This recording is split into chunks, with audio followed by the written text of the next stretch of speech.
নমস্কার বন্ধুরা, cook with রাইতে আপনাদের স্বাগত। আশা করি আপনারা যে যেখানে আছেন সবাই ভালো আছেন। আজকে চলে এসেছি আরও একটি নতুন রেসিপি নিয়ে। আজ তৈরি করব বেগুন দিয়ে ভেটকি মাছের কাটা চচ্চড়ি। চলুন তাহলে আর বেশি কথা না বাড়িয়ে রেসিপিটা শুরু করা যাক। এখানে আমি সর্ষের তেল গরম বসিয়ে দিচ্ছি। আজকের এই রান্নাটা আমি সর্ষের তেল দিয়েই করব। দেখুন তেলটা গরম হয়ে গেছে। এবার এর মধ্যে আমি প্রথমেই দিয়ে দিলাম রসুন। 4-5টা রসুনকে আমি থেতো করে তেলের মধ্যে দিয়ে দিলাম।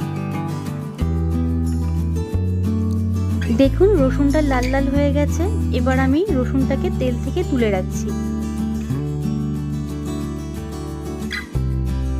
এবার এই তেলের মধ্যে একে একে কাটাগুলো দিয়ে ভেজে নেব। কাটাগুলোকে আমি ভালো করে ধুয়ে নুন হলুদ মাখিয়ে রেখেছিলাম।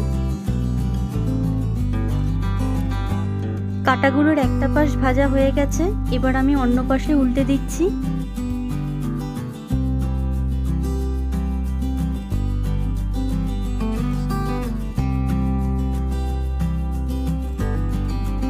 দেখুন কাটাগুলো ভাজা হয়ে গেছে। এবার আমি কাটাগুলোকে তেল থেকে তুলে রাখছি। এই একইভাবে সমস্ত কাটাগুলো আমি ভেজে নেব। সব কাটাগুলো আমার ভাজা হয়ে গেছে। এবার এই তেলের মধ্যেই আমি 3টে মাঝারি সাইজের পেঁয়াজকে কুচি করে নিয়েছি, সেটাই আমি ভেজে নেব।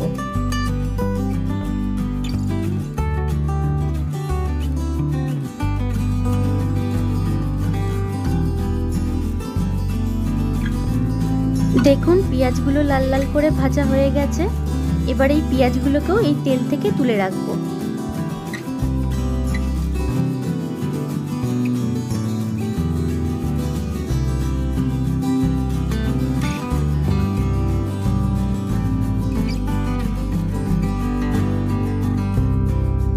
এবার এই তেলের মধ্যেই ডুম ডুম করে কেটে রাখা বেগুনগুলো দিয়ে দিচ্ছি। বেগুনগুলোকেও ভালো করে ভেজে নেব। বেগুনগুলো যাতে সিদ্ধ হয়ে যায় ভালো করে, তার জন্য আমি বেগুনগুলোকে 2 মিনিটের জন্য ঢাকা দিয়ে দিচ্ছি এবং গ্যাসের ফ্লেমটা কমিয়ে দিচ্ছি। 2 মিনিট পর ঢাকাটা আমি খুলে নিচ্ছি। বেগুনগুলো ভালো করে ভাজাও হয়ে গেছে এবং সিদ্ধও হয়ে গেছে। এবার বেগুনগুলোকে কড়াই থেকে তুলে রাখছি।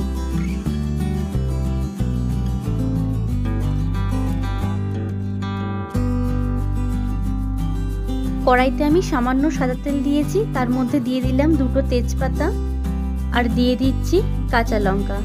কাঁচা লঙ্কাগুলোকে আমি মাঝখান থেকে ফেড়ে নিয়েছি। দিয়ে দিলাম সামান্য পরিমাণে নুন। এবার দিয়ে দিচ্ছি এর মধ্যে 1 চামচ রসুন থেতো করা। আগে যে রসুনটা আমি তুলে রেখেছিলাম সেটাও এর মধ্যে এখন অ্যাড করে দিলাম।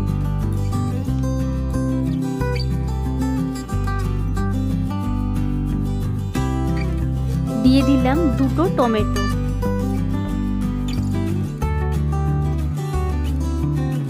এবার কিছুক্ষণের জন্য আমি এটা ঢাকা দিয়ে দিচ্ছি, যাতে টমেটোটা ভালো করে সিদ্ধ হয়ে যায়। কিছুক্ষণ পর আমি ঢাকাটা খুলে নিলাম। ভেটকি মাছের কিছুটা তেল ছিল, সেটাও আমি এর মধ্যে অ্যাড করে দিয়েছি। ভিডিওটা স্কিপ হয়ে গেছে, যার জন্য আমি দেখাতে পারলাম না।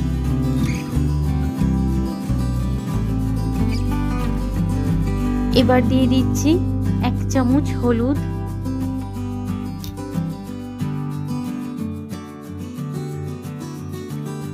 এবার দিয়ে দিলাম লঙ্কার গুঁড়ো। আপনারা যে যেরকম ঝাল খান সেই হিসেবে লঙ্কার গুঁড়োটা অ্যাড করবেন।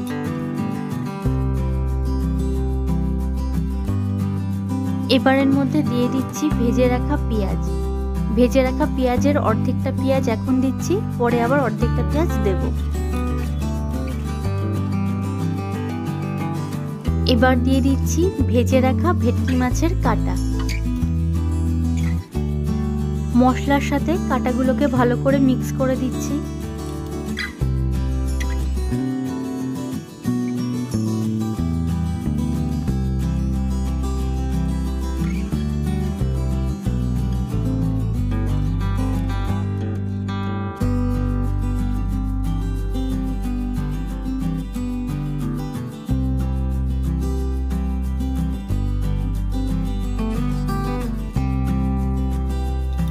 এবার কিছুক্ষণের জন্য কাটাগুলোকে ঢাকা দিয়ে দেবো এবং গ্যাসের ফ্লেমটা কমিয়ে দেবো।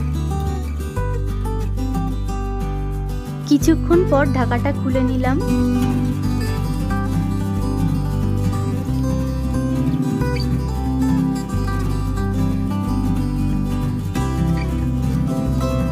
এবার দিয়ে দিচ্ছি সামান্য পরিমাণে নুন,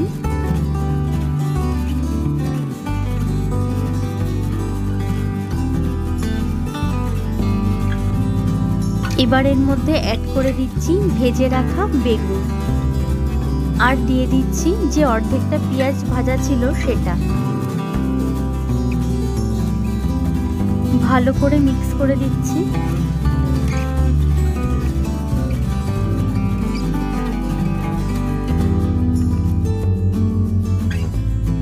দু 3 মিনিট ধরে এইভাবেই নাড়িয়ে চাড়িয়ে আমি কাটাগুলোকে রান্না করে নেব।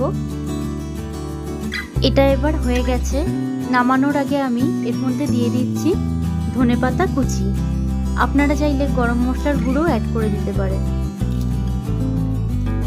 ধনেপাতাটাকেও ভালো করে মিক্স করে দিচ্ছি। রেসিপিটা ভালো লাগলে অবশ্যই একবার বাড়িতে ট্রাই করে দেখবেন।